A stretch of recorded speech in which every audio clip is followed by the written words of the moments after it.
Hello, everybody. Welcome to today's webinar. We're going to be sharing with you about your soul family generational astrology and also reaching back in time to remember the mysteries that are our birthright. So can't wait to share all of this with you today. I'm Jocelyn Mercado, founder of Sacred Planet, and I'm here with VerDarLuz Celestial. Divine Timing Coaching. So happy to be here with all of you. It's another powerful week in the skies.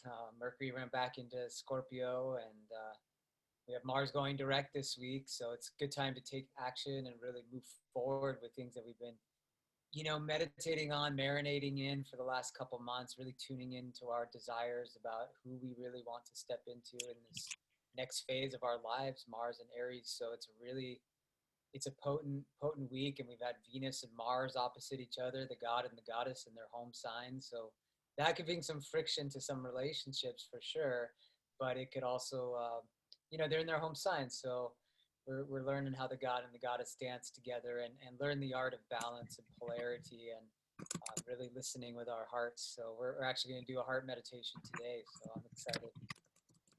Oh yeah, who's calling in? Where are you from? Here. Yes, Mumbai. I saw Mumbai. That's cool. Cool. I'm going live on Facebook too, everybody, cool. Just so you know. Atlanta. So yeah. Oh, I want to be visiting Atlanta soon. I'm in Nashville, so I'm really close. Let's stay in touch. London. So welcome everybody. Welcome Caroline in Zurich. Welcome Anuja in Mumbai. Brenda in Portland. Dolores in Ireland. Hi Tracy in Tucson. Awesome. Sherry in Black Mountain. Welcome. Kate in Wisconsin. Isabella in London. Jaguar in Portland. Hi Erhard in Denmark. Great to see all of you. And yeah, this is a powerful day. It's 11/11. I only get one 11/11 every year, and it's a potent day. The numerology is just so strong, and as we were just talking about before we started, it's 11/11/2020. So super powerful. Yeah, it's so interesting because 11/11 is, really emphasizing the one. Of course, it's all made of ones, but then 2020 has these two twos. And there's always that theme with the one and the two, and of course, like exactly what I just said about Aries and Libra, the self, our own desires, our own kind of entrepreneurial pioneering path. That's that one energy, independence. But then the two is all about support, right? But then the numbers add up to 4 each, and we're in a 4 year, which is really fascinating because the 4 is, it's a lot about building structures in our life, stabilizing, building systems. It's a hard year, obviously. It's a year though, typically 4 years are like kind of like we're grinding, and like really having to work hard, discipline, focus, concentrate. It's very sobering. And, we'll talk more about the 5, I'll talk more about that in my 2021 preview, but that should lighten the load a little bit. It's going to be a lot more, oriented towards freedom and having fun and creativity with 5. But I find it really fascinating. We have those 2 4s together today, and that adds up to the 8. And 8 is a lot about reputation and a sense of bringing something very powerful and empowering to ourselves and to the world. So it's, very powerful numerological day. They can't hear me? Yeah, and we have some comments that your audio is low. I can hear you now. I don't know. I'm not sure. I mean, everybody definitely turn your volume up if you're not hearing. Yeah. Hopefully that would resolve it. But how about, is it good, or how is this? I'm normal to what I usually do, so I just want to make sure everyone can hear me. Okay. I'll turn it up in the system preferences too, so we're good to go.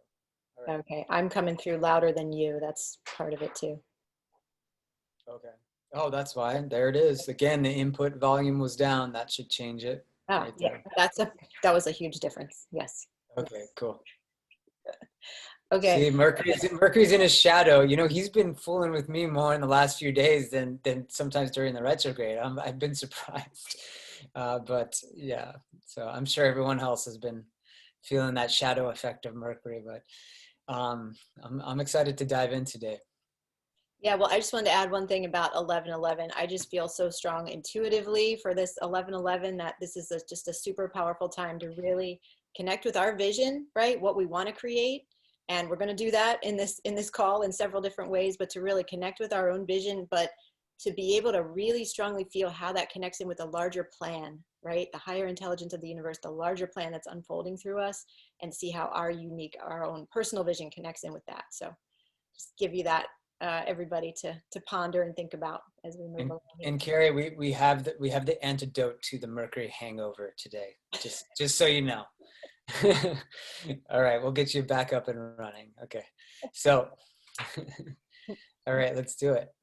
Yeah, go right ahead. So I know you're going to share with us about soul families, generational astrology. So can't wait to hear. Beautiful. All right. Well, let's dive in, everyone. If you want to get just centered, I invite you to just close your eyes for a minute and just tune into your heart. And we'll do a meditation at the end of my share here today, but I just want you to start to feel into that sacred moment in time and that sacred place and space that you chose to be born as a very, very intentional decision in your soul. And that was an intentional decision from a whole cluster of beings, of soul family. And I just want you to tune into that family in your heart and taking a deep breath now from the cosmos, from your crown chakra and center, all the way down into the heart center. Feel the heart opening and take it down even deeper. Take it down right to the core. This is where Pluto lives. We're going to spend some time with God Pluto today. And just feel into that core space and connect with your generation, connect with that soul cluster, that soul family, and just exhaling that breath. Just start to feel that alignment with this soul family. And when you're ready, you can open your eyes, and I'm going to start to share my screen with you here, and I need permission, dear. Jocelyn, Here you thank go. you. Okay, you have permission. Awesome. All right, so let's do this keynote. Now, I know last time I had a little trouble with this, so make sure that you could see me as I move my slides. And Joss, maybe you could let me know about that right away here. So you see the first slide there with the image, the picture? Yes, love that image. And then if I go forward here, do you see that one?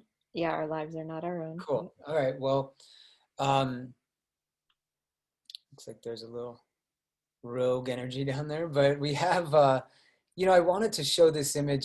This is a photo that I shot recently. It was such a beautiful morning in the autumn and the fog, and the most insane, like, I don't even know what they are, but they were like these alien cobwebs, and like, it was just the most majestic, like awe-inspiring network. Maybe you've heard of the net of Indra, which is the like jeweled tapestry of souls. That's the way they talk about it in the Hindu tradition. And it's such a beautiful metaphor, and you could actually see these little water droplets, like the jeweled net of souls. And I love this as an image to introduce us into this idea of soul family and our generational imperative.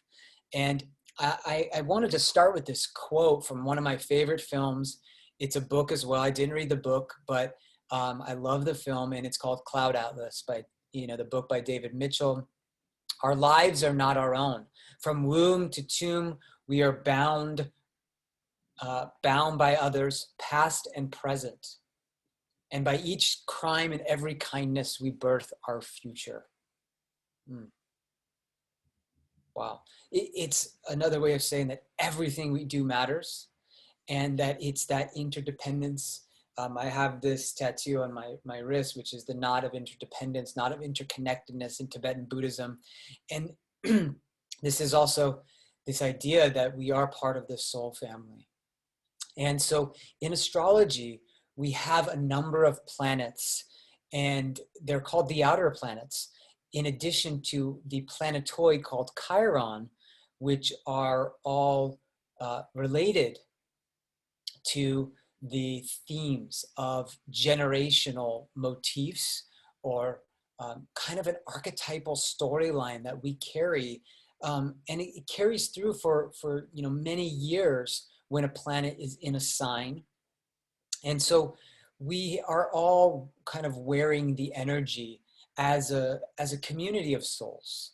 And I start with Chiron, which you might not have studied very much, but it's because Chiron has a very weird orbit. Chiron is between Saturn and Uranus. So he's the bridge, and he really is a shamanic world bridging archetype between the known world, Saturn, the limits that we could see with our eyes, and then Uranus, which we have to see with a telescope. And that metaphor for that is that Chiron is very much a shamanic figure. He was the great teacher and healer in the myths. And so he was also wounded. He had a chronic wound. And it represents, a part of us as a generation that has a collective wound. Now, Chiron could be in a sign from, 5 years to like 15 years because of this weird orbit. But what I want to say with Chiron as a generational archetype is that, wherever your Chiron is by sign, that is an energy that you carry with a group of souls that you've come to learn that you have a wound there. And that pain there, or that struggle, is where you're going to help heal the planet, where you're going to be in sacred service to the planet. And then it gets more specific. And this is true for each of these planets that we're talking about, these outer planets, these generational themes and archetypes, is that whatever sign they're in marks a generational theme, because the planets are in the signs for a long time. But where they are in your chart, this is like this house that it's in, this area of life, and the other planets that the outer planets are connected with. Now we're getting into your soul story and the particular torch that you carry within the generation. All right. But the first thing to understand is, well, what generation am I a part of? What soul family am I a part of? And what sacred work did we come to do together? So with Chiron, there is that archetype of healing and sacred service and mentorship to the world. When we move into Uranus, Uranus is in a sign for about 7 years. It takes 84 years to go around the entire horoscope, the sky, the sun. And so for 7 years, we have this archetype that we were a part of, this soul family, that is showing us where we are reinventing an archetype, a sign of the zodiac. So wherever Uranus is, typically the sign has been kind of stale. There's been something kind of deadened or not so alive with that archetype. And also with the sign that came before, there seems to be like a sense of, we're not evolving, we're not moving forward, we're not shifting the paradigm. And so the Uranus generation that you're a part of is where you come to rebel, bring something new and fresh and exciting and innovative. And there's also a sense of, in that archetype, you're trying to liberate the old structures of whatever that meant, right? So now it's, this is also, like I said, innovative. So wherever Uranus is, there's a kind of new technology, a new way of thinking and being in the sign that your generation is a part of. Now, when we move to Neptune, Neptune generations are longer. They're about 14 years. Neptune takes about 160 to 170 years to go around the sun, the zodiac, your chart. So this is very powerful because Neptune is where we collectively idealize. So whatever sign that Neptune is in, our generation carries a dream about that, a possibility, a vision, an image of what could be. The Neptune generation you're a part of, there's some kind of utopian potential we feel with that archetype, that sign, wherever Neptune is. And there's something artistic we can bring to that sign, and visionary and mystical, and that's where we unify as a generation. So it's about 14 years. Now, I'm just going to spend 2 minutes on Neptune in Sagittarius, because we're going to spend our time really with Pluto today. But Neptune in Sagittarius is a generation I'm a part of, and it was 1970 to 1984. And I'm spending some moments there because this generation is getting very strongly impacted right now. And it's because we're having Neptune in the sky squaring our birth Neptune, Neptune square Neptune. And also the nodes of the moon, the eclipses coming in throughout this year, definitely at the end of this month, they are also in a square to Neptune in the sky and to our Neptune generation. So our dream, our vision, our utopia is really trying to birth through us right now. And what is that for the Neptune and Sagittarius generation?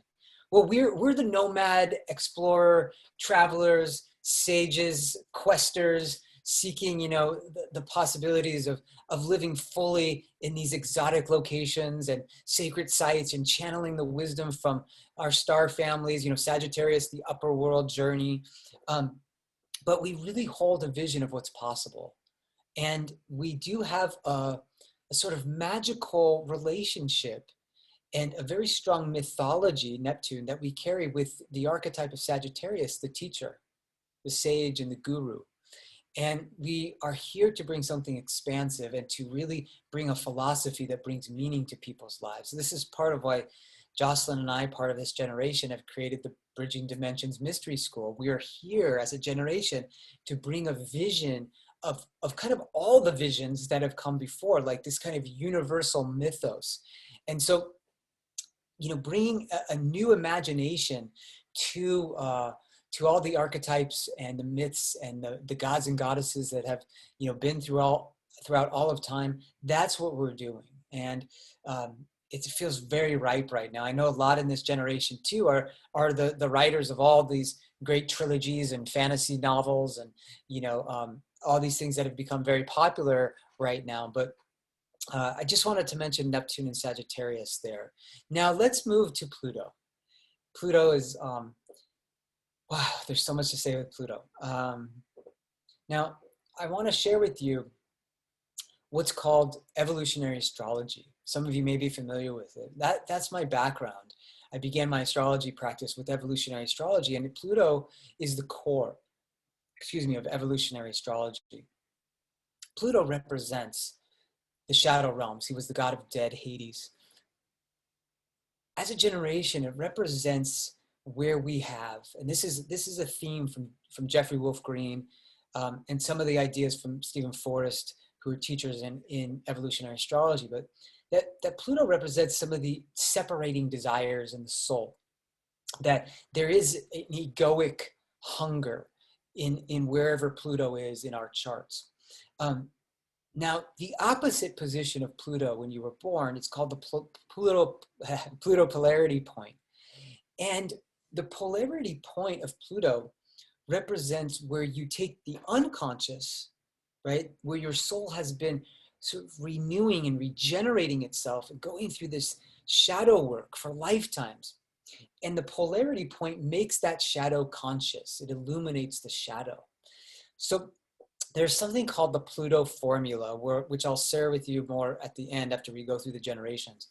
But Pluto, as a generational archetype, represents where we are here to transform an entire archetype, to actually help an old version of that sign die off, and usually there's a kind of cathartic experience we have again and again, we repeat wherever Pluto is as a generation. This might be the most powerful position of kind of feeling yourself as a part of generation is wherever Pluto is. And that's why I wanted to spend some time with this. So remember that Pluto in your birth chart is much more specific, like we're going to talk about, to the house, the aspects with other planets, where you have a specific storyline, karmic line, right? Because Pluto is definitely where there's certain attachments in our soul. And we've been doing this work, but we have to bring the unconscious to the conscious. And there is a lot of processes of intensity, drama in the soul, therapy that we have to go through wherever our Pluto is. So let me let me do one thing here with my screen, and I'm going to start to share about the different Pluto generations and give you the dates for them so you can become aware of where Pluto is in your generation and what you're a part of. So um, let me stop this for 1 second here. Oh, let's see. All right. Huh. Okay. Just 1 second here. Do you still see the keynote there? No, we don't see the keynote, just see you.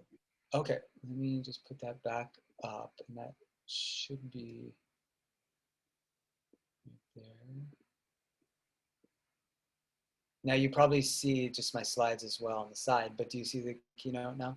Yes. Okay, is that all you see? Yeah, just the keynote. Okay, great. Let's start with, so we're gonna go through these a little bit fast here today, and again, we could spend a lot of time on this, but we have a lot to share today. But just remember, Pluto, the deepest intentions of our empowerment journey. Think of power with Pluto, right? And how we will empower ourselves. Think of the volcano. And the volcano, like how powerful it would be to see a volcano going off and erupting. That's the feeling of Pluto in us. So it's a path to strength and confidence and influence and impact that our souls lays out for us and our human selves over many lifetimes. Many lifetimes. So we have to bring consciousness to these shadows, to the sorrow, to the sadness, to the grief, to the despair that we've lived through in these lifetimes. And you keep, this is the interesting thing with Pluto, is that you'll keep encountering a lack of wherever Pluto is in your chart. What I mean is, you'll be presented with the opposite so that you can learn about how to embrace and step in and be empowered by it. This will make sense as we go through. But when you encounter the opposite, it's like your unconscious memory gets stirred up. So the empowerment path that Pluto represents is activated when you need to bring the light to the shadows. So it's like becoming aware of the mystery of the unconscious. Now, if you were born 1939 to 57, you're born with Pluto in Leo. And that's the baby boomer generation. Usually we talk about it. And Leo generation Pluto is usually, they think of themselves as quite special, quite powerful. You know, they can have excellent leadership skills. It's interesting, you know, the political presidents and all that, they're Pluto and Leo. But they can have really good leadership skills. But what happens is on the way to empowerment, they may feel that they haven't been seen. So they need to validate their own specialness.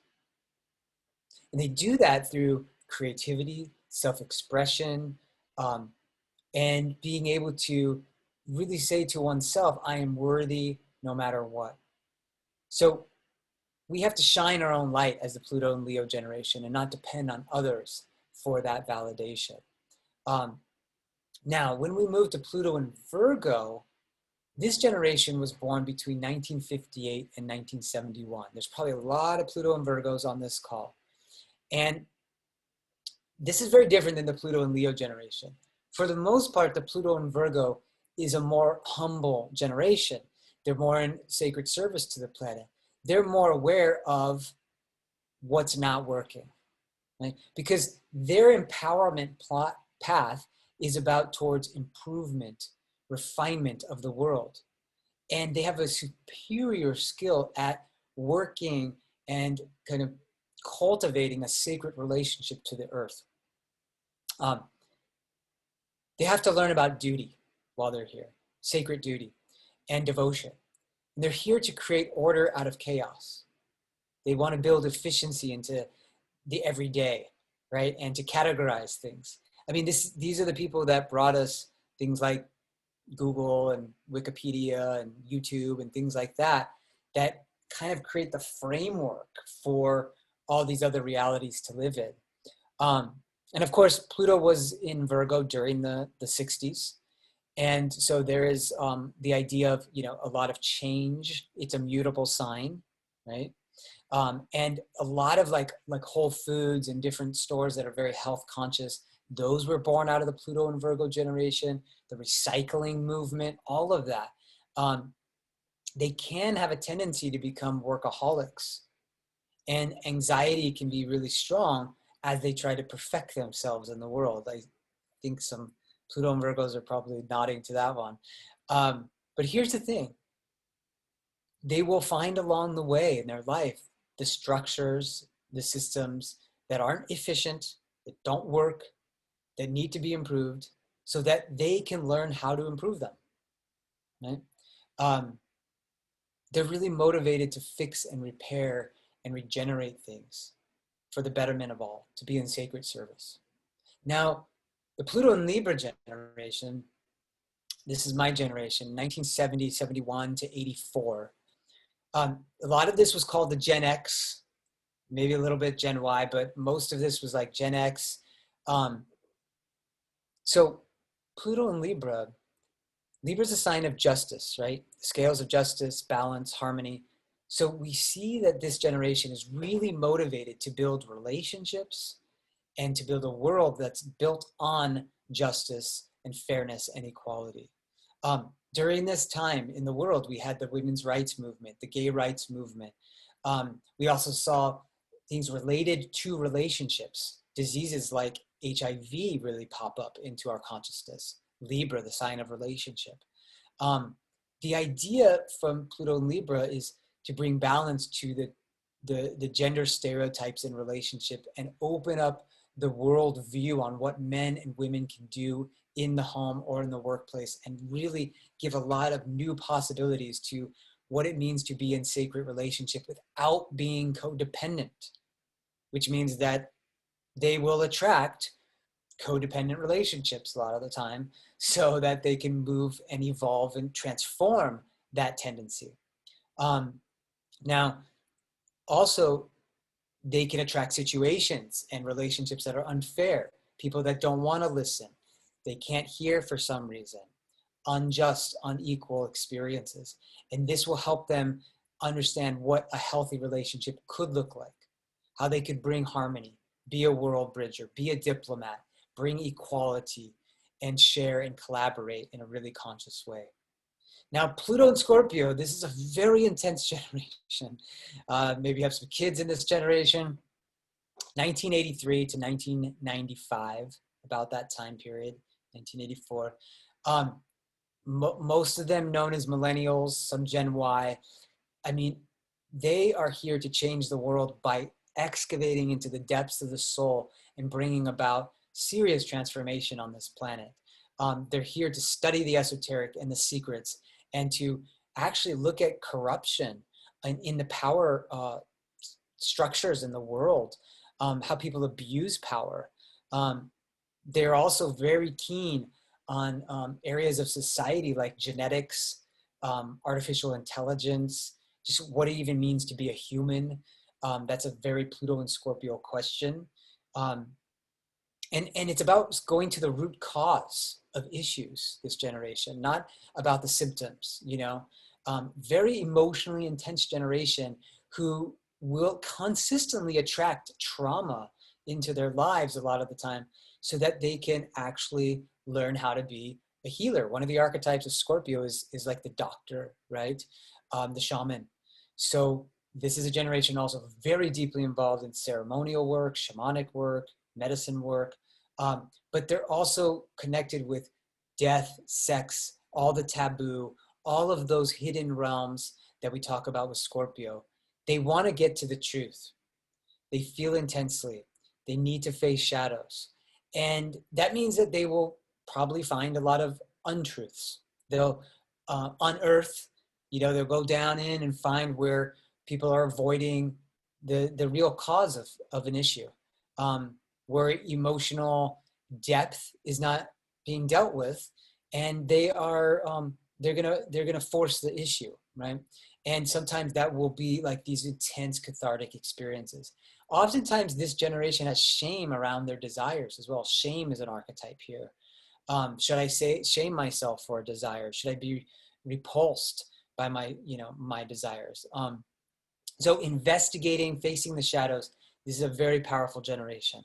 Pluto in Sagittarius is 1995 to 2008. I'm going to stop with this generation, but this generation is here to change the world, to be empowered by seeking truth and honesty and bringing a kind of moral perspective to the world, bring more faith, bring optimism in the light of, this generation was born during 9/11, right?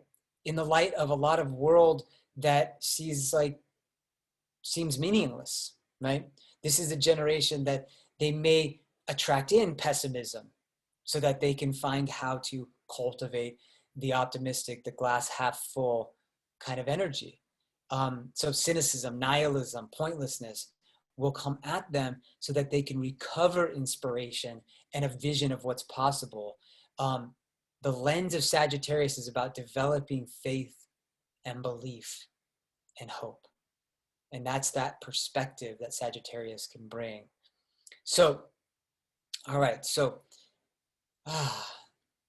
these are our generations here. Let me just pause for a minute, and I'm gonna guide you through a little meditation. But let me just see if there's any questions as we move out of describing the Pluto generations.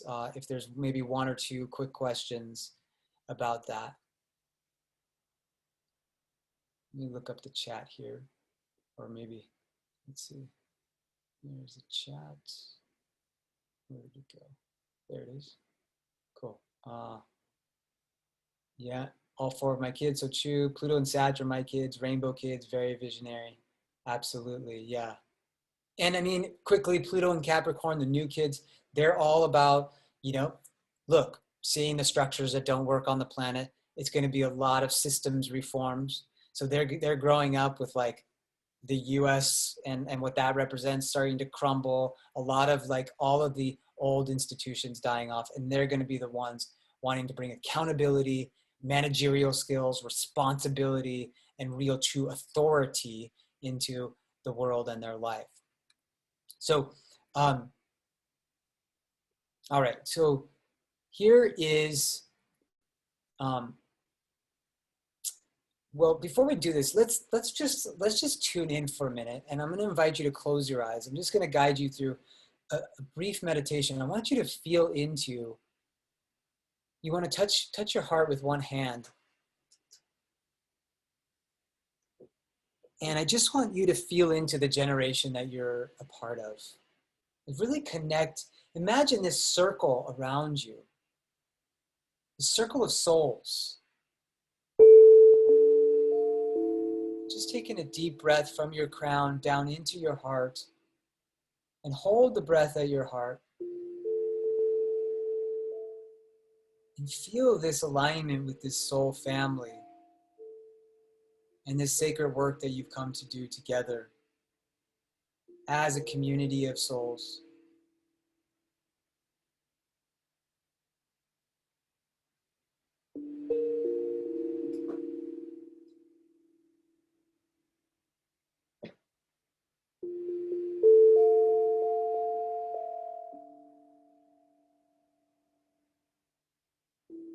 Just notice if you get any message from this tribe, this family.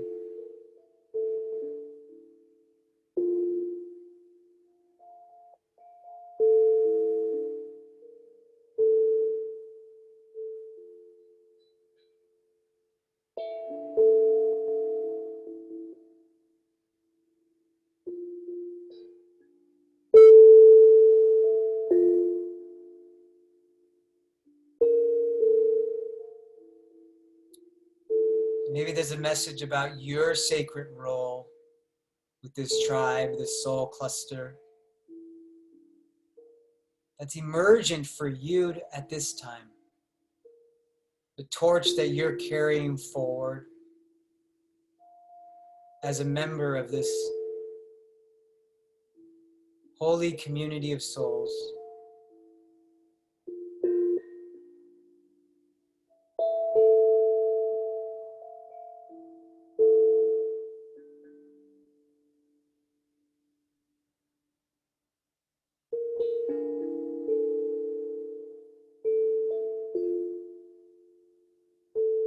taking another deep breath into the heart and sending out this light from your heart to all the members of your soul tribe, your Pluto generation, your soul family, illuminating the shadows, transforming consciousness with this community, and committing yourself to bringing that torch of light to this generation and to all beings in sacred service.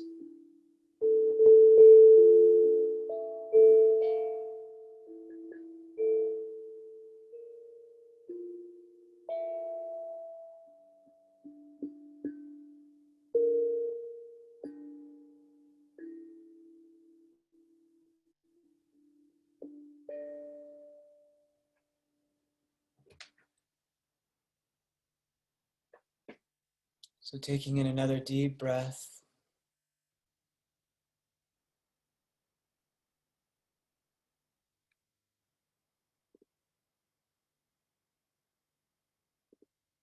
And you can open your eyes. And if you have any share, you're welcome to share it in the chat about maybe some role that you realized as part of your soul family, as part of your generation. Maybe there was a message from the oversoul of the generation. Any information or insights you got, you're welcome to share in the chat. I just have a few more minutes here with you, and I want to share with you about the Pluto Formula. That's the essence of evolutionary astrology. Our karmic structure, where we've come from. It has a lot to do, again, with Pluto, and then the characters, the ego structures that we've been very identified in other lifetimes has to do with our South Node. And even more specific, the storylines, the narratives, the whole poetry of our soul has a lot to do with where the ruler of the South Node is in our charts. Now, this is a topic that I'm going to really dive into and explore with community in a few weeks as part of the emergent energy of the eclipses happening in the sky. We have a big solar and lunar eclipse coming in just a few weeks. And so I'm going to be offering a class about this. It's also going to be the bonus class for the Bridging Dimensions Mystery School, because in order to understand what you can offer to the school and to this larger community, you have to understand this karmic structure that you're coming in with. Where has your soul been? Not only with the generation, but in terms of all of the characters, the egoic structures you've been attached to, you have gifts with, but you also have sort of the curse of repetition. And that's part of the South Node. It has a lot of rich symbolism to it. We know it so well, sometimes we know it too well. And so we're going to dive really deep into that in a couple weeks. Now, when we look forward to the evolutionary intent, we're looking towards Pluto's polarity point, as well as the North Node.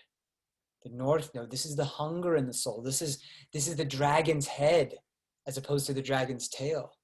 And the dragon's head is seeking new experiences. And the ruler of the North Node is saying, hey, go down these pathways. Go down these, walk down these trajectories, and you will find a discovery of who you've come to be, right? So the evolutionary intent is in this North Node and the ruler of the North Node. This is part of what's called the Pluto Formula in evolutionary astrology, and it's a lot of the basis for my work and coaching, and again, going to be the basis for our mystery school. So here you see the picture of Asclepius, the god of healing, and Ophiuchus, the constellation based off of Asclepius. And here you see the serpent. And I believe that the serpent has a lot to do symbolically with the nodes of the moon, because it was the dragon's head and the dragon's tail. This is known as the Ouroboros, where we repeat through lifetimes again and again. We're reborn with these themes that our soul, again, through lifetimes, has come to transform. And we're going to start our Bridging Dimensions school with the class on Ophiuchus, who, again, Asclepius, the god of healing, who was the god of the dream chambers, and we have so much to say about him, but really the serpent energy, shedding skin, being reborn, so rich in the symbolism of the nodes. So again, I'm so So happy to have shared this with you today. I hope you've learned a little bit about your Pluto generation.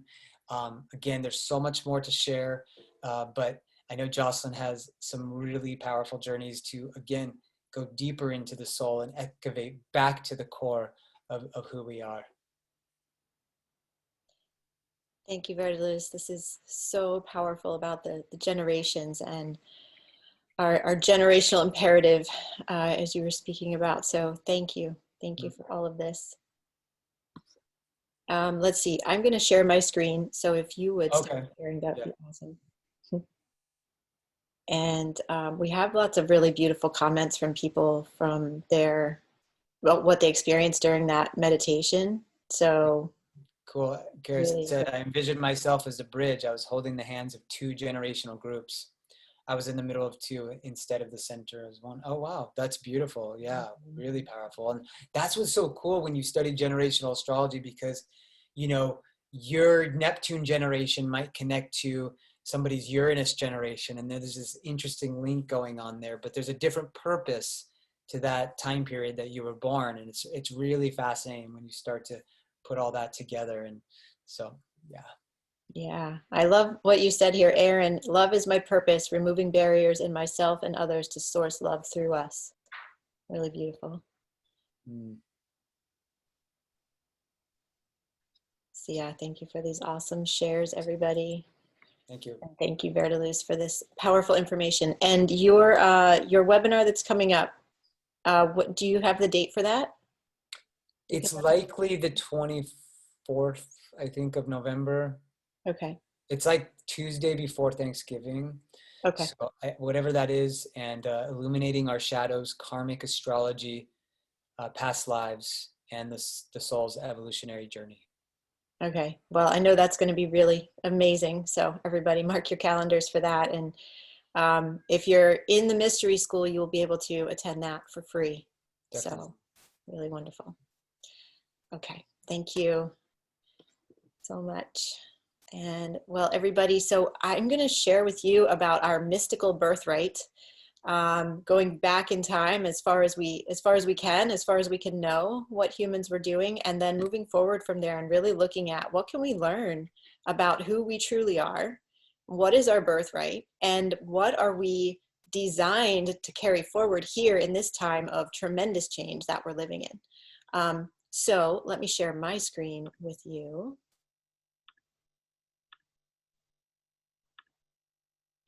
Oops, there we go.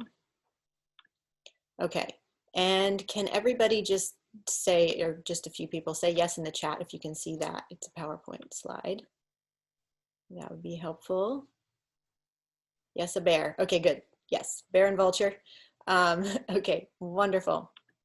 So, as you know, people have been connecting with the other realms and purposefully traveling to the other realms in order to bring back information and instructions for our community and visions for the future since the beginning of human history. And as far back as 30,000 years ago, for example, we know that humans were creating ceremonial and ritual altars. They were honoring certain animals, such as the bear and vulture, as symbols of the never-ending cycle of life, death, and rebirth. And I'm just checking the chat. 111% view. That was not intentional, but it is all meant to be.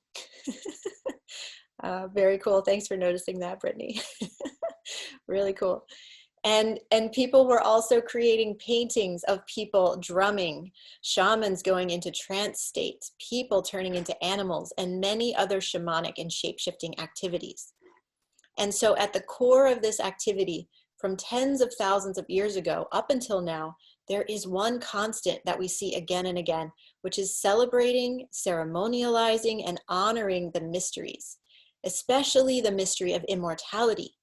Now, this is a real paradigm shift for our lives today and the way that we perceive our lives as like one straight line from birth to death and then it's over, right? That's what we're taught in our culture. And this is a really big paradigm shift that we're going to go way deeply into in the mystery school from many, many angles. And this paradigm shift is that immortality is a principle that is embodied by every aspect of the natural world. And immortality is us. We are immortal. So let me explain what I mean by that a little bit more. Think of the trees, right? Think of the trees which are lush and green in the summer, and then their leaves die and fall away in the autumn, and the tree appears to be dead all winter, right? It's very still, it's colorless, it's not seem to be growing, nothing seems to be happening. And then yet in the spring, the tree rises to life again, blooming and bursting with new life. And so this life, death, rebirth process, of course, is mirrored in all aspects of the turning of the seasons, right? We see this in every kind of plant life, even in the, the freezing and thawing of the rivers. And there are many, many aspects of this with the turn of the seasons. Now, think of the stars which live extremely long lives, billions of years that they live. And when they die, it is in a great supernova or an explosion, which then ripples out and gives life to countless other stars, planets, galaxies, and even living beings like us human beings. And then think of water. Water is continually flowing in the rivers and lakes and streams. And then we drink the water and our bodies consume it, right? And it appears to go away. And yet it leaves our bodies, it flows back into the earth, and it is cleansed in the internal process of evaporation, condensation, and precipitation so that we can drink it again. And the water that we drink today is the exact same water that was drunk by the dinosaurs and the woolly mammoths and the Neanderthals and so on, right? So we see this life, death, rebirth cycle in every aspect of nature, in the cosmic cycles of the sun and the moon, in the life cycles of plants and animals, including ourselves, and in the menstrual cycle of women, as a few more examples. And I do have the presentation not in presentation mode for a reason. It messes things up when I go into presentation mode, so we're going to keep it this way. So nothing in the known natural world actually really dies. And so even when we see when a plant or an animal dies in the forest, for example, it's consumed by all the other life around it. It becomes a part of that next stage of life. And this is just looking at things on a physical level. On a soul level, we're even more immortal. When we die, it is not an ending, it is a new beginning. So we know that people who have had near-death experiences, for example, report feelings of bliss and transcendence. They move toward a bright light. They have a life review. They connect very deeply with their living family as well as their ancestors who have already passed, and many, many, many more stories that we can share. But overall, there is a feeling after we die from those who have died and come back that we are wrapped in tremendous love at all times, and that death is not the end, that death is actually a new beginning. And so the ancient people, even as far back as 75,000 years ago, and probably much further than that, right? That's just as far as we can document. They knew this. They knew this principle of immortality. And so they celebrated and honored this in a vast variety of rituals and ceremonies across virtually every culture on every continent where humans reside. So I want to just take you into a few of these death, birth, and rebirth, life, death, and rebirth ancient traditions and see what deeper meaning is hidden there for us. And so we're going to see through looking at a few of these that the veils were very thin for the ancient people. They were in continual connection with the unseen realms, and they had this deep knowing. You know, I like to think of it as they were closer to source. They were closer to the original way that humans were created, right, than we are now. They were literally in this continual connection with the unseen realms at all times. And so they had a natural knowing of this rule, this principle of immortality. And we may feel very far away from that today, but something really magical is happening for us at this time, actually, because we are opening back up to the mysteries. I think everyone on this call probably feels this very strongly, right? We're getting our intuition, our sixth sense, our healing abilities, our psychic abilities back. These senses are coming back, not only coming back, but they're heightened, they're sharpened. We are remembering that we're a part of something much greater, and that help and support and protection is always right by our side, and that death is not the end. So this is something that has been literally forgotten for thousands of years by most humans.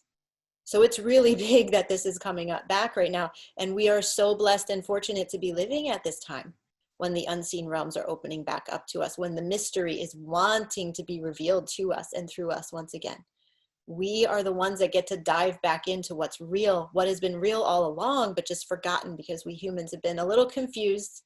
We've been a little misled for a while, right? And so this is a really cool cave painting from Les Trois Caves in France, where many ancient artifacts have been found of very shamanic based rituals, life, death, and rebirth rituals, and initiatory processes that were performed by the humans and the shamans in these caves. And you can see that this drawing or painting here, it's very trance state, right? It's like very otherworldly, multidimensional.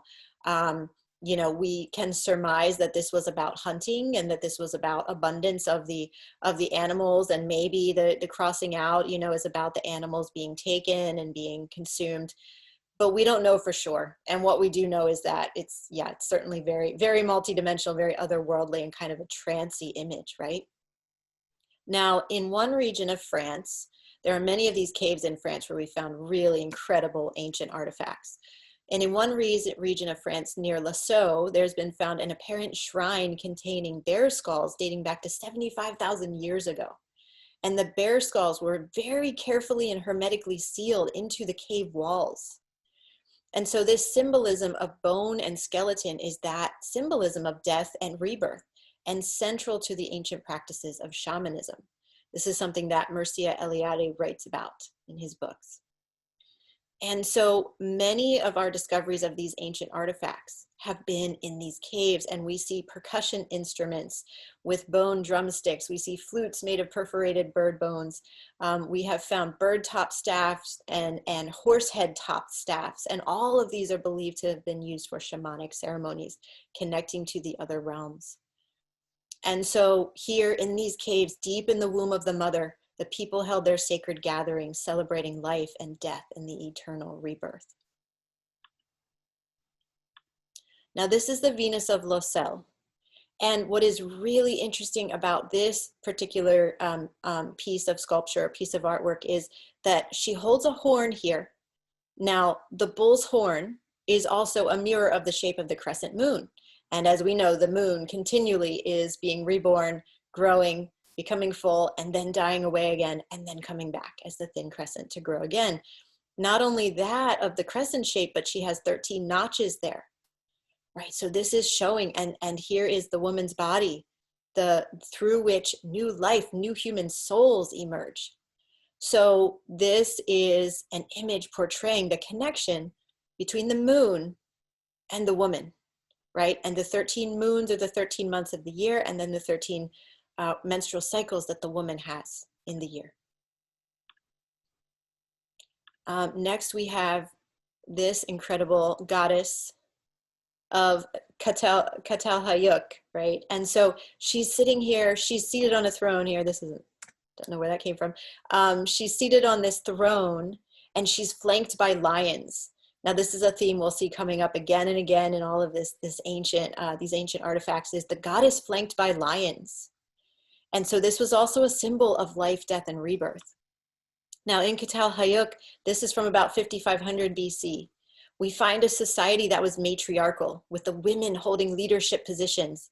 There were no weapons, no evidence of war, and there are goddess statues everywhere, buried in the ground beneath houses, buried in the areas where the grain was stored and bread was made, and so on. And so the people in Hayuk, following their Neolithic predecessors, they buried their dead in fetal position, painted with red ochre, which is the red representing blood, that eternal life force that flows through all of us. And they were planted in the earth like a seed, ready to be birthed again into a new life. Now, this goddess on the throne here is believed the anthropologists who found this, they believe that she's in the process of giving birth, with her hands resting on the head of these two lions. Very powerful. We can also look to ancient Crete to see this, again, this immortality, this return to immortality. So in ancient Crete, now Crete was one of the very last societies to continue celebrating the goddess with the same honoring and devotion as the people did in Neolithic times. So throughout Crete, we see certain symbols representing immortality that are found again and again on the artwork, the pottery, even in the songs and poems that originated during this time. Now, the bee goddess is one of the most striking. Now, one thing you can see from all of the artwork, and this is a golden seal from Crete, is you can just like feel the life force flowing through these images, right? The people in these images from ancient Crete, they seem very happy. They just seem so full of life and everything seems to be really glowing. It's so beautiful. Now, this is the Crete bee goddess. And this thing with the arms out to the side, you see this a lot in the ancient Cretan artwork. And there was this, this word epiphany that they used a lot as related to the spiritual experience or the visionary experience. And so we see this with the arms out to the side. This is a representation of that epiphany, like the moment that the vision comes. And so this bee goddess, so the bee and honey were seen as symbols of the life that comes from death. And this is similar to how the scarab beetle represented immortality in ancient Egypt. We see bee goddesses engraved or placed on seals in Crete from as far back as 2400 BC. And in ancient Crete, they celebrated their new year on the day of the heliacal rising of the star Sirius, very similar to ancient Egypt, where in ancient Egypt, Sirius was Isis, the goddess. But in Crete, this was also a very important time because it was when the rivers would rise, the floods would come again after a time of drought, very similar to Egypt. And so this was a time of abundance. This was a time of life returning to the land. So leading up to this day of the heliacal rising of Sirius, which was around the end of July, the people in Crete would hold a 40-day ritual of gathering honey from the hives of the bees in the darkness of the caves and the darkness of the woods. And then when Sirius rose at dawn, they would celebrate with this honey that had been fermented into mead and drunk as a liquor. Right? And so these were these ecstatic rites they held as the life was returning to the land. Very powerful. Now, next we see here another image of the goddess flanked by the lions. So this is from about somewhere between 7,000 to 9,000 BC, this image is believed to be. And so from the very earliest times, the goddess was shown flanked by royal lions, leopards, panthers, different feline beings. And so this is from many areas around the Mediterranean, in the area of Syria, Greece, Anatolia. This is very, very universal. The goddess flanked by lions, right? And then one more image I want to share with you here, images of immortality. Now this is the bull. And you can see behind there is what looks like Egyptian hieroglyphs. But this imagery of the bull was very pervasive all throughout all those Mediterranean cultures, right, the ones that I just named. Now, we talked about how the bull, with its crescent horns, is a mirror image of the moon, each of these horns, right? It's the crescent moon, the very, very thin crescent moon when the moon is just being reborn from the new moon. But we also see here the symbol of, this is either the moon or the sun, okay? The moon or the sun. And very importantly here, it can also be the womb, because if you see this shape, and this is part of what the bull's horns represented and is depicted very beautifully above the head of the bull in this image, is the reproductive system of the woman, right? With the ovaries here, right? And then coming down to the womb. So this is the moon, the sun, the womb, with the reproductive system of the woman, all represented by the horns of the bull. Very, very powerful imagery here, linking the bull to the moon, linking those both to the goddess. And again, all of this is about this miraculous cycle of birth, life, death, and rebirth that the ancient people were continually observing. So, why is all of this important to us now? So when we recognize that all of creation, including us, is alive and is in a continual cycle of birth, life, death, and rebirth, it truly changes everything. So we can no longer subscribe, once we know this principle of immortality, and we recognize that everything around us is alive and is also participating in this endless birth, life, death, and rebirth process, we can no longer subscribe to a mechanistic view of the universe, where things are moving like machines, mechanical, without a soul, without interconnection. And so physics has already proven the old mechanistic model to be false. But we see in our world that the scientists, the economists, the governments, right, all of these old structures and systems that we have that we know are ready to break down are very slow to change their perceptions. So this message of immortality is really important for all of us to develop, to learn about, and then to be sharing, right? And to be living in our lives. So what we need in our world today is a return to soul, a return to heart, a return to the truth that we are enveloped in a much greater, vastly intelligent, living and dying and rebirthing cosmos, of which we humans and every living being is an intricate and much needed part. This also involves seeing the earth as our mother, right? And just look at our beautiful mama here. How beautiful she is, right? Seeing the earth as our mother who births us from her own elemental body. And that she too is the encapsulation and the life force of this continual life, death, rebirth process that we're a part of. When we realize that the earth is alive, that the stars are alive, that the rivers and mountains and galaxies are alive, just like we are, we realize that we need to be in reciprocal relationship with these other living entities. We need to respect them, to honor them, to be in communication with them because they have great wisdom to share with us. And so it also makes very clear how false the idea is that we can take endless resources from the earth. When we look at the ancient people, they gave gifts of food, milk, and honey to the mother, and many, many other kinds of gifts, right? The women let their menstrual blood flow into the earth, giving that life force back to the mother. And even the act of returning our bodies to the earth when we pass away is very important to make a shift from putting ourselves in metal boxes that will never break down, right? Versus actually returning our bodies to the earth. Now, this is controversial and you know, not allowed. It's actually illegal to bury someone not in a contained box. Now there's a dream. So Dr. Taria Ward and I lead the Dream Symposium once a month, which probably many of you attend. There was a dream that came through about 2 years ago through a woman, you know, in the Dream Symposium. She shared this with us. And the message in the dream was very, very strong related to this reciprocal connection with the earth especially, but with all life forms. And so the dream said, the earth needs the information in our DNA, right? So we need to, as women who are menstruating, we need to give our blood back to the earth.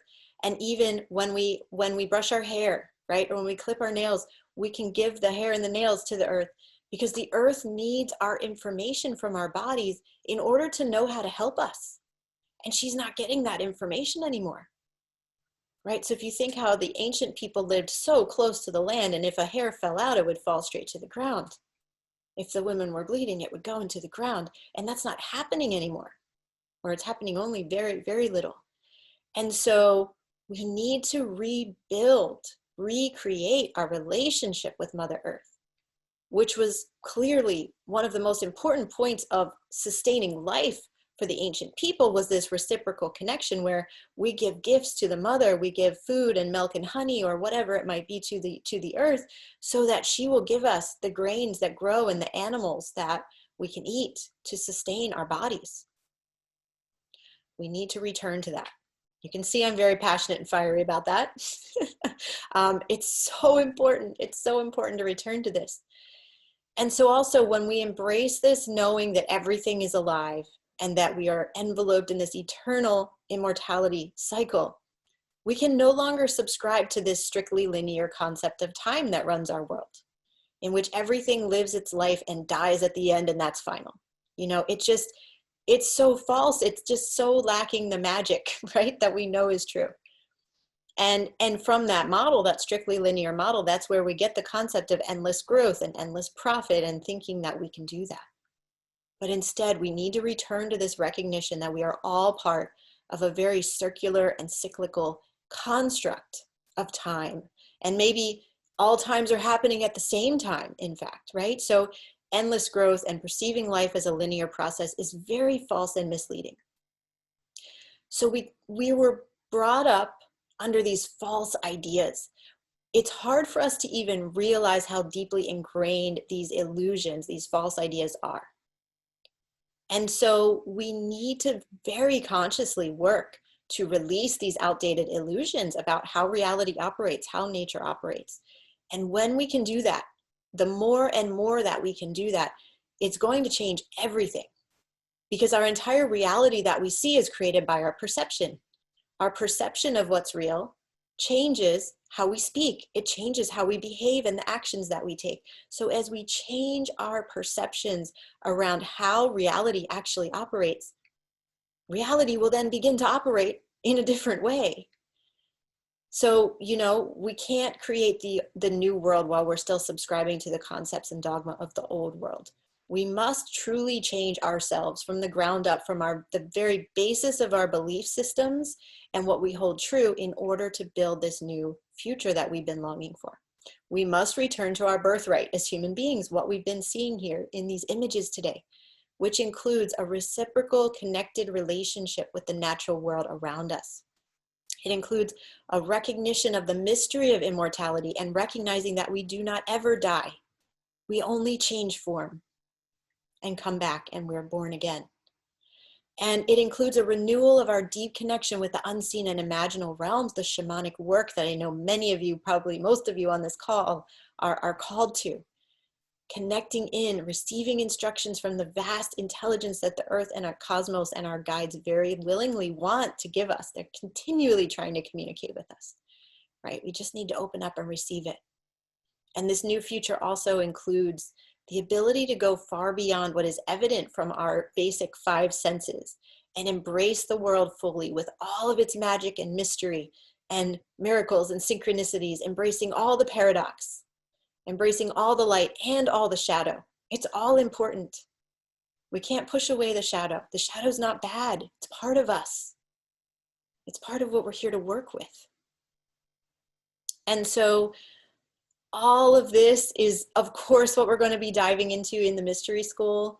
And I'll tell you more about that in a few minutes. But first, I want to guide you and welcome you into a journey of dance and movement in which your guides are going to come in and help you to really move through, feel in your body, fully embody, leaving behind the illusions, the rules, the concepts, the outdated perceptions that we hold, and just like shaking them off, right? Letting them go, and to really reconnect with your mysterious, luminous birthright as an infinite, immortal being of light and shadow. So let me stop sharing for a minute here. And thank you all for your beautiful comments. Yes, wonderful. So let me share an amazing track here from a song from Celestial. So I'm going to post this in the chat. If you're watching this as a recording, just scroll down a little bit below the recording and you'll see the link to this song. It's really important to journey with this particular song. It's very catalyzing. It's going to be perfect for this right now. After this, we are going to open up Q&A and respond to questions in the chat. So just know we will come back to that. But what I really welcome you into here, again, is to clear space so that you can move about. This is definitely a movement journey. I'm not going to talk once the music starts, okay? And so I want you to really journey into, call in your guides, call in more than one guide, whatever guides want to assist you and work with you. And here's the link. I just posted it, and I'll post it again if anybody needs it again. Call in more than one guide. Let your guides gather around you and let them move you, help you move, and really shake off the illusion. Let go of the illusion. Let go of these rules and restrictions and the falsities that we've been taught, right? The false ideas. And then begin to let in what is new. Begin to let in what is ancient, right? Begin to let in what you know is the truth. and know that you're remaking yourself on a cellular level, on a DNA level, as you let all of this move through your physical being. So go ahead now, click on that link, listen to the music. It's about 7 minutes long, and just let your body move in whatever crazy ways that it wants to let all this move through the releasing of the illusion of the modern world and then bringing in what we know to be true. And enjoy. If you're in the Facebook group, I'm going to come and put that in the chat in 1 second here.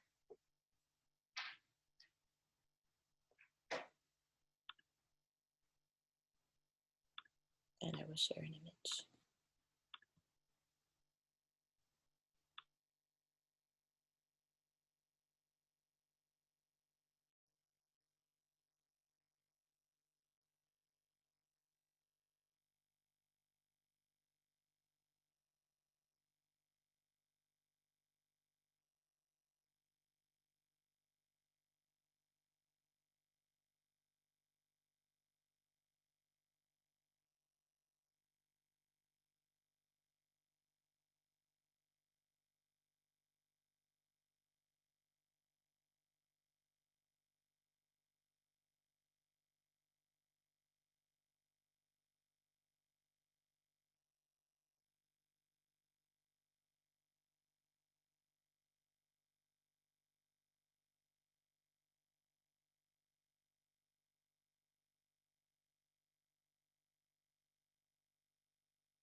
So everybody starting to come back,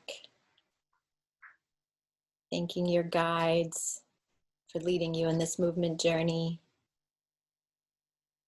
Starting to make your way back to the present moment, back to the here and now.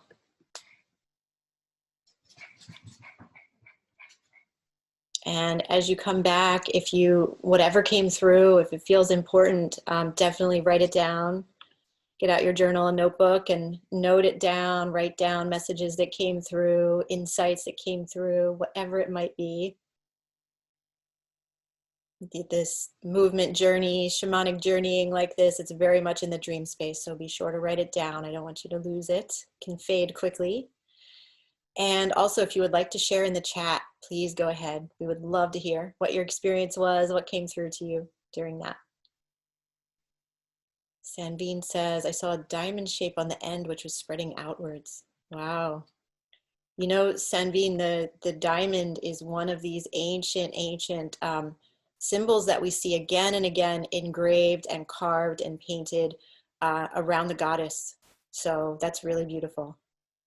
Really, really beautiful. Trevor says, strong connection to the star Sirius. Beam of light came down and shot through my whole being. Wow. Oh, Isis is speaking to you, Trevor. Very strong. Really beautiful. Well, in just a few minutes, I'm going to open this up for Q&A, and please keep sharing. I'm going to keep reading your shares as we go here. But I do want to share my screen and just let everybody know about the Mystery School, the Bridging Dimensions Mystery School that VerDarLuz and I are creating together. And you may have already heard about it, but in case you didn't, I just want to make sure everybody's aware. So let me put the link to this page in the chat so that you can go and check it out at your own pace as well. So here is the link to the Mystery School. And what you'll see is this page here that I have up on the screen. So this is going to be a 13-month mystical adventure with me and VerDarLuz. It's going to be, there's going to be so much magic in here. I have been just, you know, we've been working on this for so long and dreaming into it. And of course, as we go, as the world shifts and changes and evolves, you know, what we are bringing through here is going to become more and more clear and more aligned with the future vision that we are all holding together. But this is going to be just so powerful, so much magic in this space. And so you can come here and read through what we have here. I'm not going to read all the words today, but truly we are in the initiation already. I'm sure you're all feeling it, right? We are being initiated whether we wanted to or not. This is our year 2020 of initiation. And so we are being dismembered, really and truly. And this is a key and critical part of the shamanic path, is allowing that dismemberment, surrendering to that dismemberment. We're seeing not only ourselves on an individual level and our lives and what we hold dear, right? And what we cling to with our ego, all of this being taken apart, but also our political structures, our economic structures, our educational structures, everything, it's being taken apart. And so we are here in this lifetime to remember. And that's very much what we've been talking about today in this webinar today. We are truly living in this process of rememberment. And as it says here, we're being asked to do the impossible, to break down the world and build the new world, but it's okay because we know how to do this. It's already within us. So let me just share about the structure of this program, because we're going to be moving through 13 temples. And there's so much more here, as you can see. We're going to be moving through these 13 temples of transformation. And VerDarLuz, did you want to add anything? I don't think people can see me, but I can share. Wow, first of all, that was amazing information. I mean, so inspiring. And I just love reading these comments, you know, like I felt whirled into the galaxies, alternating with very primal dynamic movement, swan dancing on water. I sketched my shadow figure being cleansed by the Valkyr, by being pierced by her spear to his heart. Wow. Yes. You know, this is the power of music. I've often wondered what you know, maybe when I pass over, I'll meet my muses on the other side, but, you know, somehow this music channels through. And I guess it's been a very humbling experience, because I feel like for a lot of us, you know, when we're giving information, we're giving creative gifts, and we don't know when they might come to fruition. And it's been really an honor in this, in the summit and in some of these other events recently, to share a lot of this music that came through me a long time ago. And I share that with you now because, you know, this music will be a part of Bridging Dimensions, but I think it's more interesting to consider how each of us may have been carrying gifts, right? This whole lifetime, treasures, precious treasures, maybe from other lifetimes. And the whole purpose of this mystery school is to invite each one of us to harness, to cultivate, to rememberment, those gifts, and bring those treasures to our world now. And we're going to be in this alchemical laboratory together with each other, sharing through all of these embodiment practices, experiences in these different archetypal temples, and really activating our mental bodies, our physical bodies, our emotional bodies, and our spiritual bodies, and transmuting together. And I'm just so excited for being able to facilitate this space and be facilitated through this process as well. So I just really look forward to this experience and to co-creating and collaborating with the majestic and mistress of the mysteries. Her name is Jocelyn Mercado. Yes, well, it is an honor to co-create with you as well. And yeah, thank you for what you said here. This is definitely so much about every single one who feels the call to join the mystery school, contributing your gifts, your lineages, your past life lineages, your ancestral lineages, and also your lineages that you've gained in this lifetime. I've had several people write to me and say, I've been trained as a priestess in these, particular beautiful lineages, and I want to bring that into your mystery school, right? That's incredible. That's like so amazing. That is exactly what we need to be doing here as we gather in this community. Yeah, and the other thing is to, the bigger why is that we need a whole new model of leadership on this planet, and a leadership that has been connected with and integrating with archetypal wisdom. This has been seriously lacking in our world for decades, if not 100 years. And this, we've moved deeper into capitalism and consumerism and, all of this kind of thing. And this year has been a wake-up call to return to source, return to essence, return to the divine remembrance. And I just want to read a quote here. It's from the Corpus Hermeticum, which is this super beautiful esoteric text associated with Hermes, who will be one of our guides, Hermes Trismegistus, the alchemical mage and sage. It says, I long to learn the things that are and comprehend their nature and know God. This is, I said, what I desire to hear. He answered back to me, hold in thy mind all thou wouldst know, and I will teach thee. So we ask, we're coming from that pure heart, and with the pure heart, we can really receive all of the wisdom that has been just aching for us to tune into it for so long. Yes, absolutely.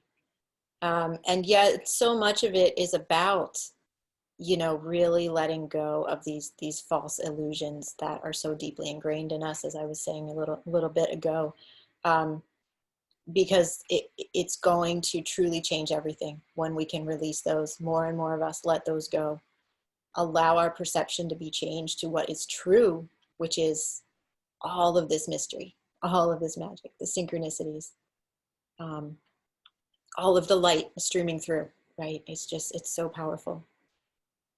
So let me share a bit about our curriculum here. So we're going to meet for the class sessions on Wednesdays at 1 p.m. New York time, just so everybody knows that part of the logistical structure. These will be live calls. These will be super powerful calls like the webinars that we're sharing with you today and that we shared with you last Thursday. And we really invite you to think of each temple, because we're going to move through these 13 temples as a sacred space in the palace of consciousness. And so then you are coming here as a pilgrim to each temple to explore what is within that temple, to know that anything is possible here within this temple. And we'll also be sharing with you through the astrology what pieces of these temples are most relevant for you, for the lineages that you carry. And so you can really integrate and pick up all the medicine from every temple. You'll be like building your medicine bag, right? With all the medicine from each temple that is most powerful for you, that you know you're meant to then carry out into the world. So we're going to begin with the Temple of Ophiuchus, and this will be our first class on November 18th, starting very soon.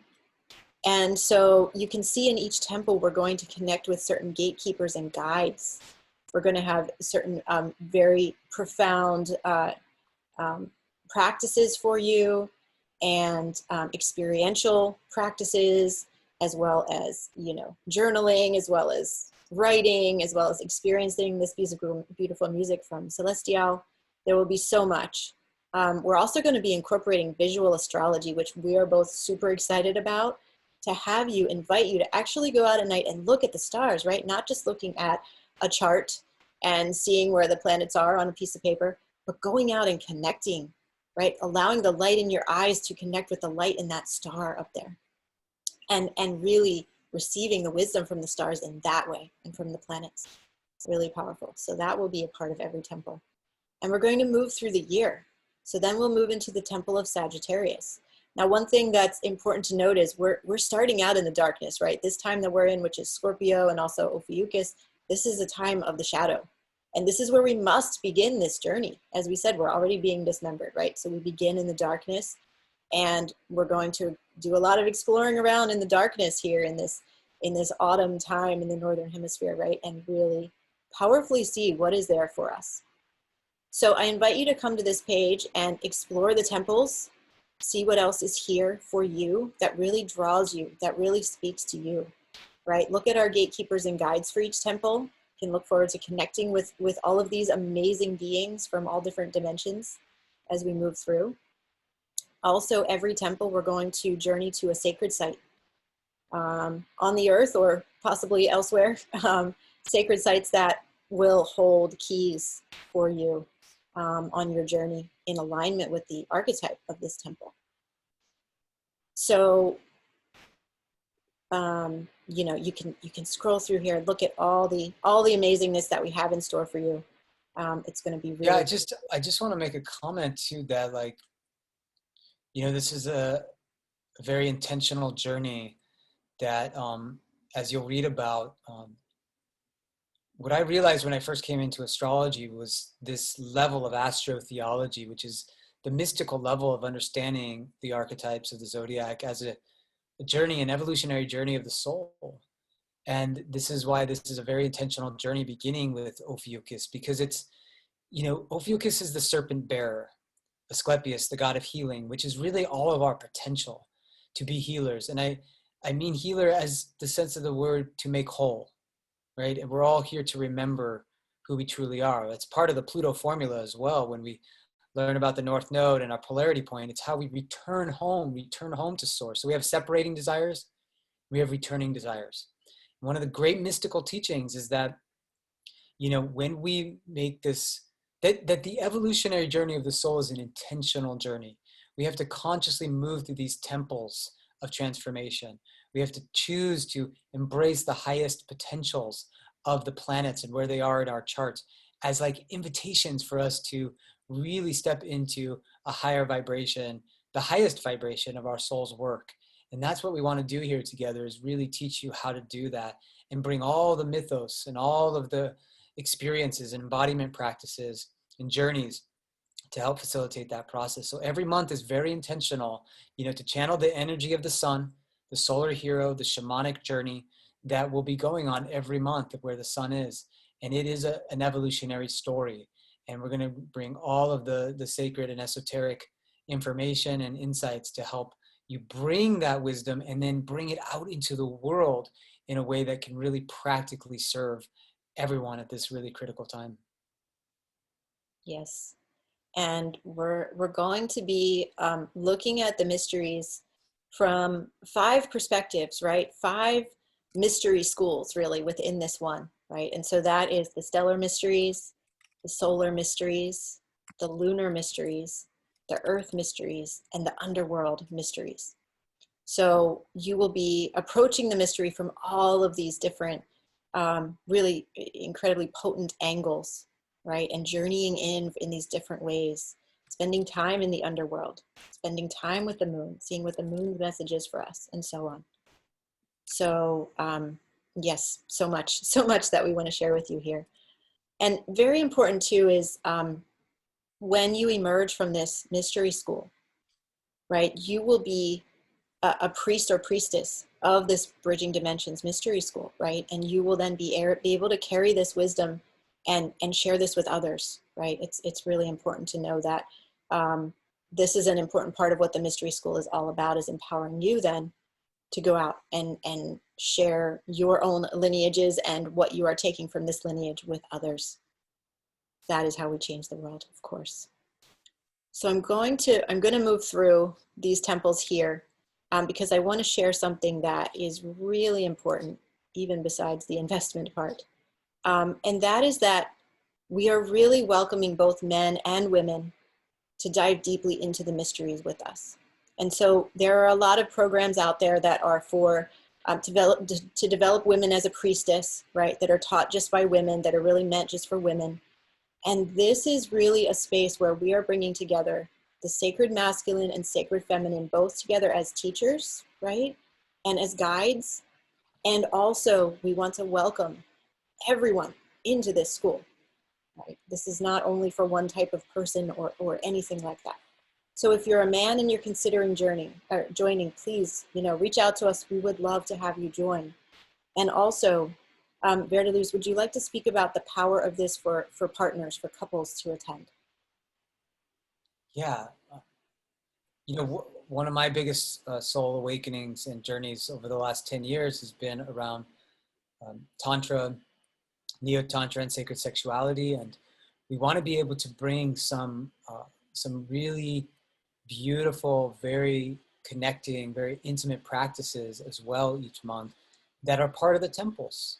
These are realms of consciousness. And so we really want to invite in couples to evolve their relationship, to have new vocabularies for developing that sacred connection and bond with each other, and to continue to evolve each other through conscious connection and relationship. And so we'll be bringing some of those elements as well with all these other pieces.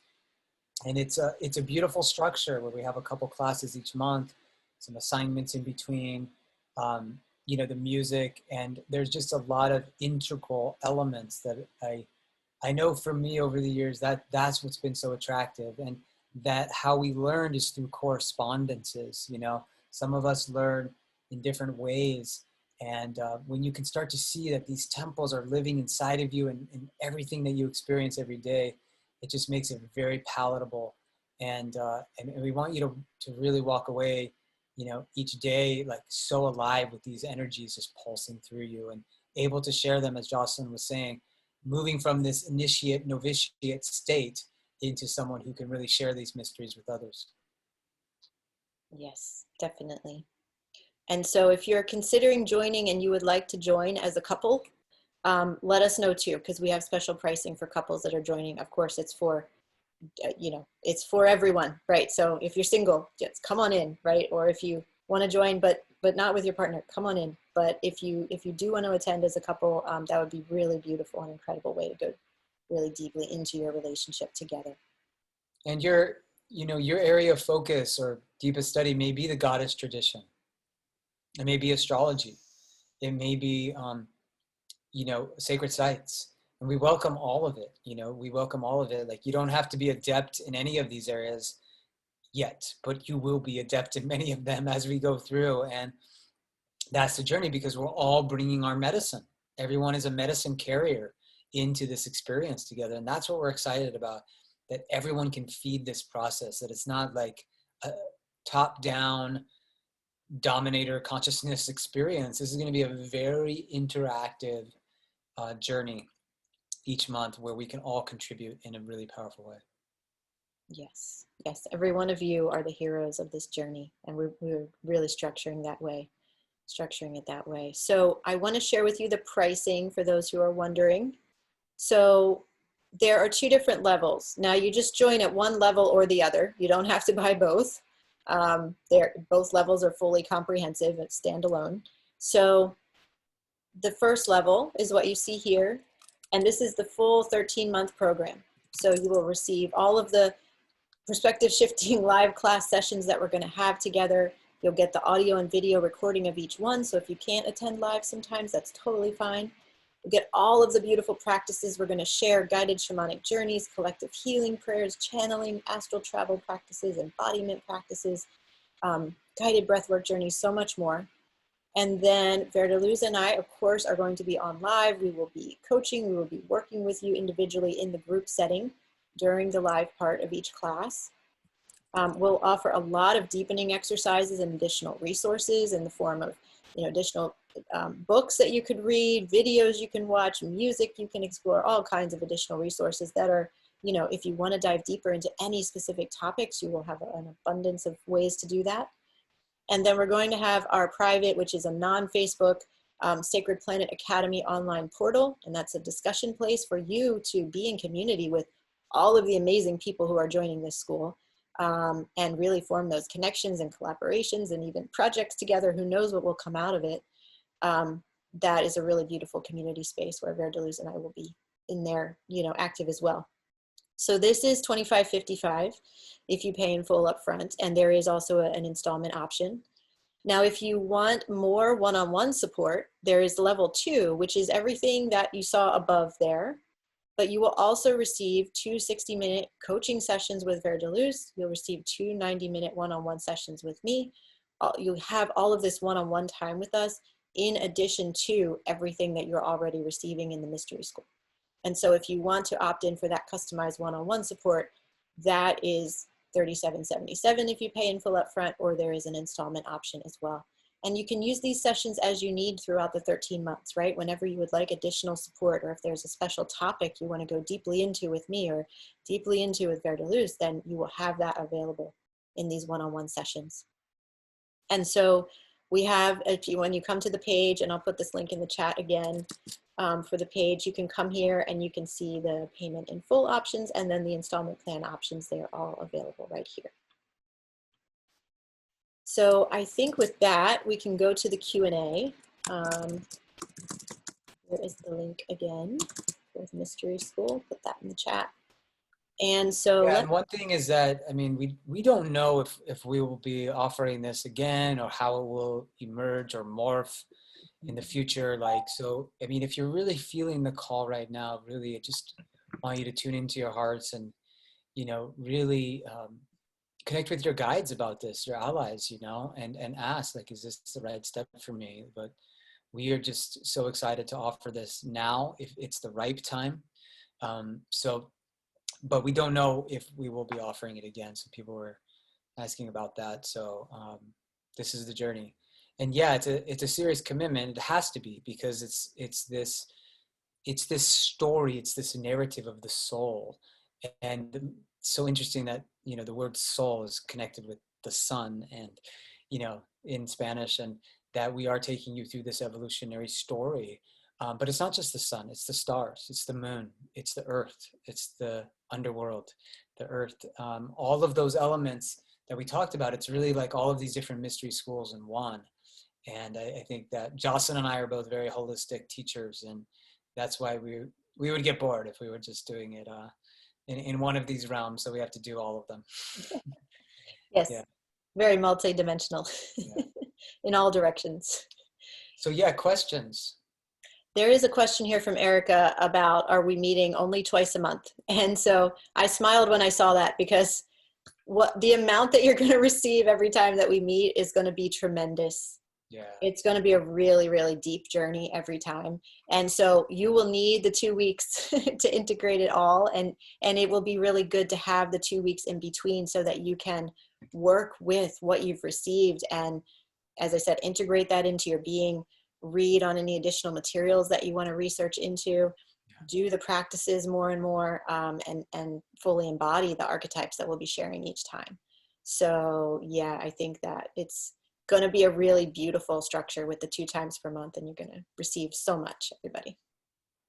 So yeah, what other questions do you guys have? Thank you for the beautiful comments here, Erica and Cass. And I'm going to go back in the chat a little bit, see if there's any other questions. I didn't see anything jump out really. Danny or Danny, yes, all the mystery school classes will be recorded, and we'll be able to we'll send the replay out to you. So if you ever can't attend, you will definitely be able to watch later. That is definitely going to be always available.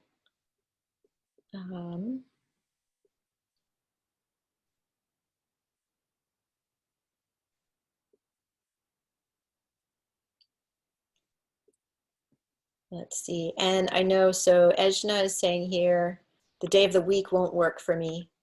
And so I know there might be situations where that can't be changed, but if you're feeling the call, you know, sometimes maybe you can attend on your lunch break. I don't know what it is that, you know, if you have work or what you have, but maybe sometimes we can rearrange our schedules. So I just want you to know, like, if you feel the call and you put that out to the universe, right? Like, is this right for me? Am I meant to do it? Can you open up a pathway for me to do it? Sometimes miraculous things can happen, you know, so just put that out to you, that sometimes things become possible that might seem impossible. That is alchemy. That is the shamanic journey.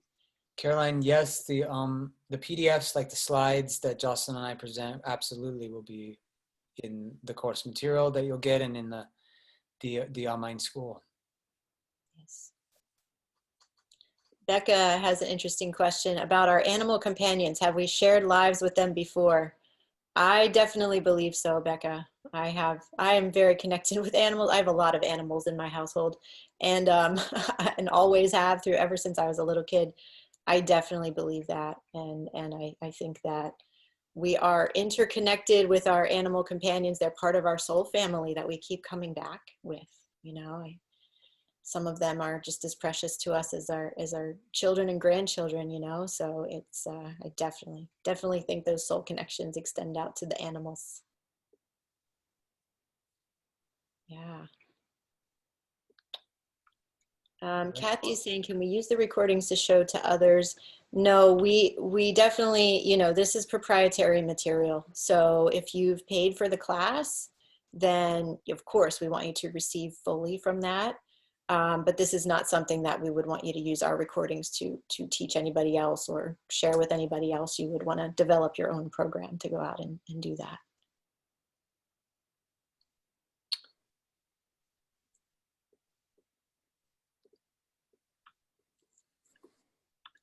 Chi is asking, can you talk more on your ideas about roles after graduating the priest and priestess concept? Well, there's just, it's kind of limitless, Chi. And hi, Chi, sending you love. I mean, that's really limitless. Like, you could really take that and, you know, we want you to be empowered to receive so much here and really to create your own temple of transformation, right? Taking pieces from the pieces that resonate with you, that you're most passionate about, from this temple and from that temple, and really create your own temple. And then you are a priest or priestess of that temple, and you can go out and share and teach and you know, speak your voice, your unique voice, bring your unique gifts to the world through the lens of these mysteries, right? It's very, very powerful in that way. But of course, that's going to look very different for everybody who might want to. So we could certainly talk more about that. For anybody who joins, you know, we will share more about that as we go through the program. Yeah, and early on, very early on, everyone will be tuning into where these temples are aligning in your own birth chart. You know, we will experience the temples in different ways, depending on our own sacred alignment, our own birth moment. And that's going to be a very important part of integrating this material into your own individual path. And so you will be learning about how to integrate these temples into, you know, your life through your birth chart. This is not a chart interpretation class like that, but you will see how you are, excuse me, really experiencing and embodying these different archetypes and these different temples, and where you're applying these wisdom traditions in the different areas of your life. So very, universal principles, but also put deeply into your own life experience. So yeah, that's a big part of this journey. Yeah, and for example, one of the first things that you're going to dive into that you'll receive as a bonus, everybody who joins gets this bonus, is 2 workshops, one from VerDarLuz and one from me on exploring your moon sign. And so that's something we're going to begin working with very early on. We want you to have a really good understanding of your moon sign and what that means for you from the beginning of the course. So, you know, you're going to find that out very early. And in many other ways, we'll be working with your planets and your archetypes. Judith is asking us, would you share your astrological information, as my compatibility with yours may be helpful to see? So I'm okay with sharing that, Judith. I'll put that in the chat, my birth info. You can look if you want to. That is certainly a relevant thing, is how we are, what our soul contracts are and how we're meant to work together.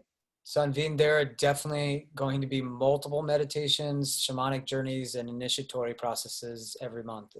These will include archetypal dance and yoga, qigong. These will include the shamanic journeys like we've been doing today and the previous week, drum journeys, musical journeys. There'll be journeys to sacred sites. It's very, very experiential and embodied. Also, there'll be tantric or Buddhist level types of meditations that we're going to do, yogic meditations. That's a lot of my tradition as well. So a lot of practices in non-dual meditation. So very, very strong element of this program. Yes, and Care is saying it's a really good price for all that's being offered. I see a lot of value. Yeah, we made the price as low as we possibly could. We really wanted to make it as accessible for everybody as we possibly could. Kathy's saying, will there be any homework other than embodying the coursework? I think that will vary by month.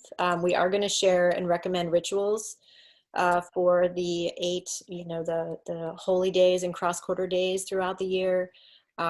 We might recommend a personal ritual or a personal ceremony at different times for you to do. So there will be some, and as with anything like this, it's really up to you how deeply you want to go into it. We'll give reference materials that you can read more if you would like to. But embodying the coursework is the most important piece, like taking these practices and continuing to work with them being most important. I don't think you said it, but that this is going to be a very intimate group too. We have just about 10 spots left. Again, it ends on Saturday, the enrollment. We want to keep this really tight. And again, because we're building this really, sacred community. So we don't want to have like too many people involved. We want people to really engage with each other, to know each other. And yeah, so it's going to be a limited number of people that will be a part of it. Yeah, definitely. We can only accept a maximum of 30 people because we just want to be really sure we can give all of you very close, personalized, customized attention in the group calls. So that's important to us to have that small group. And it's also going to be a super powerful group. The people who are saying yes, we can just feel the power, the energy, those lineages coming in. Everybody who really feels the call and says yes to this, you are meant to work together over this upcoming year in this really, really deep community. And so, yeah, very, very important to know, like, as you're coming into this community, it's not a mistake. It's not a coincidence. It is all truly meant to be. And we just can't wait to see all that will emerge as we journey together for the 13 months. Yeah, I'll put my birth time in. I forgot to put my birth time in for my birth date. And yeah, so important to know too, time frame wise, the cart for the mystery school is closing this Saturday, okay, on November 14th at 11:59 p.m. Eastern time, New York time. So don't wait till the last minute. If you know you want to join, go ahead and join now because it is filling up quickly. But the very last time, to join, last chance will be on Saturday, November 14th. So be sure to join by then. And let me share the link one more time to the mystery school.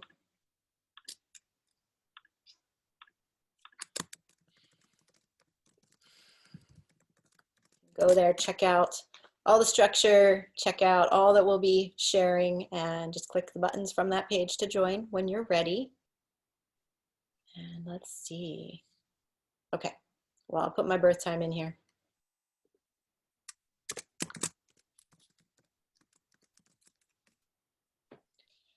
All right, well, Yeah, I just want to thank everyone again for your presence here today, for trusting us, for opening your heart to us as your facilitators today. Maybe you were there last week as well, or on the summit, and it's just been a beautiful ride lately. I know it's been intense in the world, continues to be, but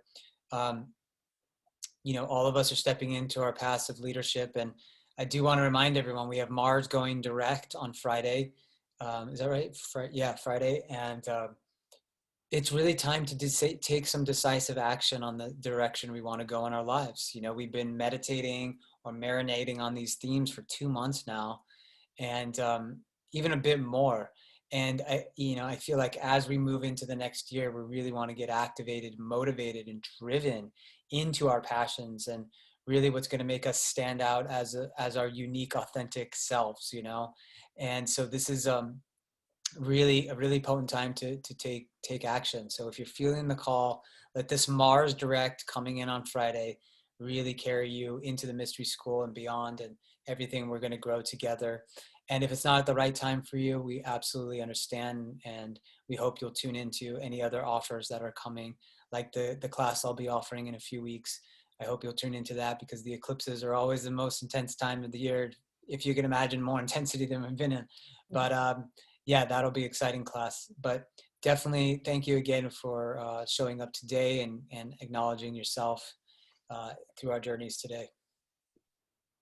Yes, beautiful. Yeah, and thank you so much, everybody. Sending you all so much love. Many, many blessings. Hope to see you soon in the mystery school. Lots of love. Bye for now, everybody.